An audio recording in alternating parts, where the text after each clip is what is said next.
Folks, we welcome you here to this week's all-new sports show, Coach's Corner. Head coach Southwest Edge coach Shelton Langley.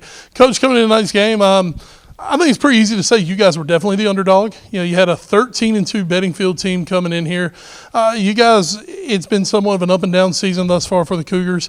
It's a close game at the half tonight, but I don't know what you were seeing. I know we were kind of seeing chinks in the armor for Bedingfield tonight, and in the second half, your Cougars come out, they blow the doors off the Bedingfield Bruins, and a huge win for your group. Oh, it was a massive win for us. We talked on Tuesday before we played North Johnson about what we thought this year was going to be like, and our vision was not 4-6 or 4-7, whatever we were. We had a lot of guys coming back. We've got 9 seniors on the team, a team last year that went to the playoffs.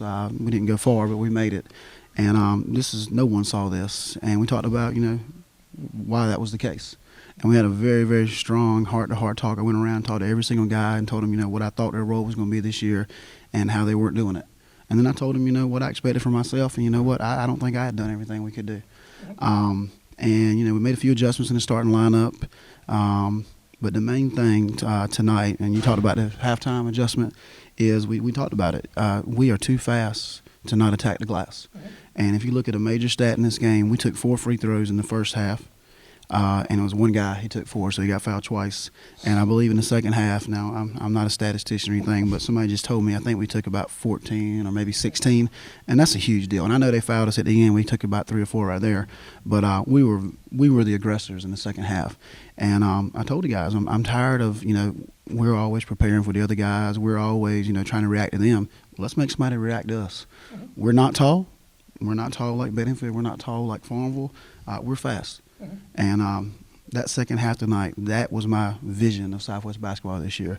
Creating turnovers, making the layups when you get a turnover, getting fouled when you drive, making some free throws, and everything else is extra. And it was just beautiful. I'm not an overcoacher. I'm not a coach that takes responsibility for a lot of stuff. They just outplayed Bedingfield in the second half, and they won the game. And it was all them. I just told who to go in, and they did it. You mentioned that height from Bedingfield, one of those guys without height, Brown. Aside from some offensive rebounding, you guys really kept him in check for most of the night. What was your strategy against him? We started out in man because I always liked to I love man-to-man defense, and I think we're fast, try to go at them. And they were driving past us, and then we got in foul trouble. So we switched to a 3-2 zone, and it worked. And like I just said, I don't overcoach. If it's working, we stay in it. And we stayed in the 3-2 zone, I think, for the rest of the game. And one big thing there was we had our tallest guy. He's about 6'3", 6'4", Domingo, transferred from Philly. Thank goodness. We put him at the top of it, and the guards have trouble shooting over him.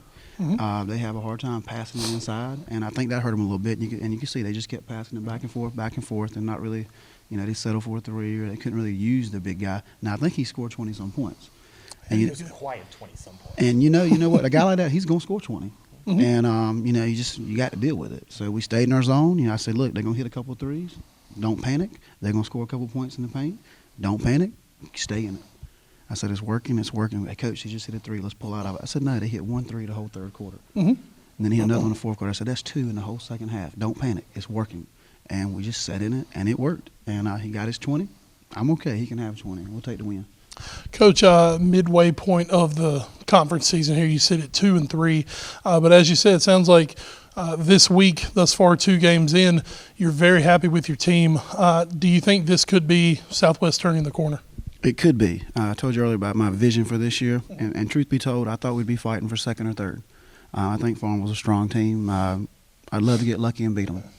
We were up on them last year at halftime, and then they ran us out of here. But I thought we'd be fighting for second and third. I didn't see us fighting for last against North Johnson on Tuesday, to be honest.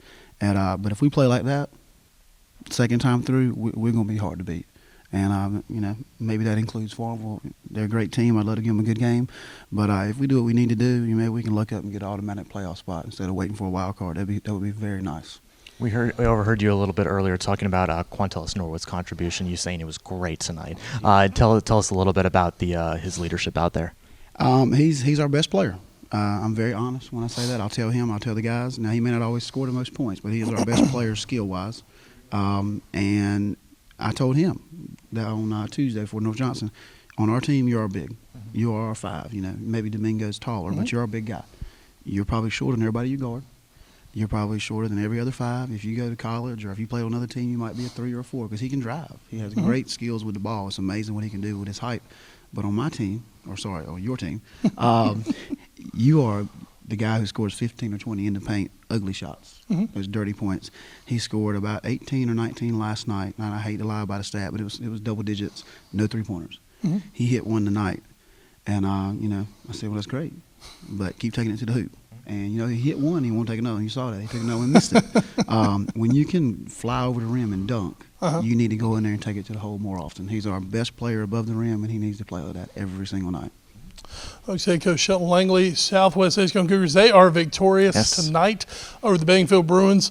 Second half of their regular season about to kick off. And you heard what the man said. Let's see what the Cougars can do taking it home. Folks, this has been this week's Coach's Corner